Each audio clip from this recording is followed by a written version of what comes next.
Okay, guys, let's talk about prepositional phrases. We have already covered the idea of a preposition before, but now we're going to make sure that we can cover the entire phrase. So when we looked at prepositions, I put this plane onto the slide so that we could talk about prepositions showing relationships between nouns. For example, I can be in the plane, on the plane, under the plane, beside the plane. I can go through the plane. I can be near the plane. I can be all of these things in relationship to the plane. Now, I have helped you guys out because what I have done today is I have put a sheet that has all of the prepositions that exist in the English language on your Canvas page. You probably already saw that before you even clicked on this video link. So we're going to talk again. Here are the prepositions. They can never be a subject. They can never be a verb. They can never be a direct object. You can pick these things up and move them away because really prepositions add fluffy details to your sentences. Okay, so let me fast forward down so that I can show you the slide with the official prepositional phrases.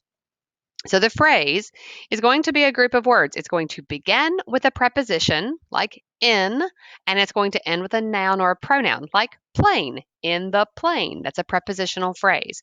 Example here, with a view up the mountain. Prepositional phrases can act either as adjectives, they can act as adverbs, so they can tell us where or they can be describing.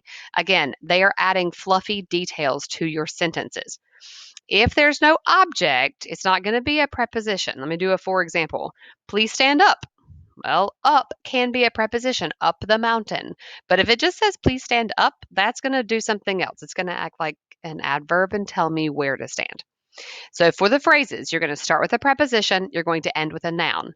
Yes, I am going to ask that you do an IXL practice because I know how much you love them and they're good for you, like taking vitamins. Let's look at this example together. Before Louisa May Alcott published Little Women, which would launch her into literary history, she published several works using the pseudonyms Flora Fairfield and A.M. Barnard.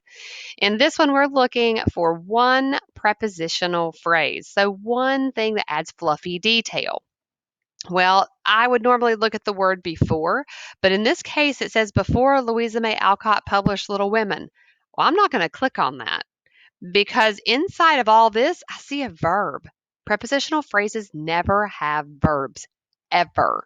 So I'm going to move on. I'm going to look for something in the plane, on the plane, in the plane. Ooh, into literary history. Into is a preposition, history is a noun. Let's go with that. Yay. Look at two. Select the two prepositional phrases. Again, you are looking for something that starts with a preposition and ends with a noun.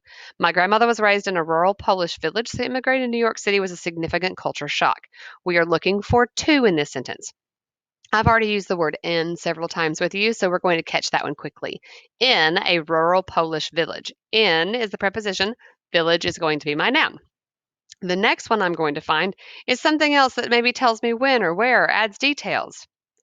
To New York City. To is a preposition.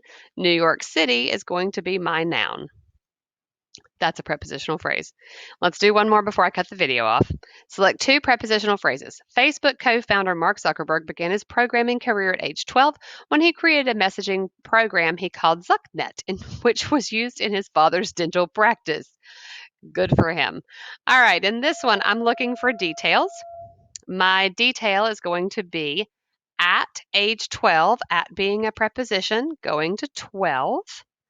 And then began his programming. Oh, in. In is a fluffy detail again. In, and it practice is going to be my noun. Ta-da. Okay, so when you are looking at these prepositional phrases, you are looking for a preposition that goes to a noun. And there you go. All right, so have fun with prepositional phrases. If you have questions, please ask.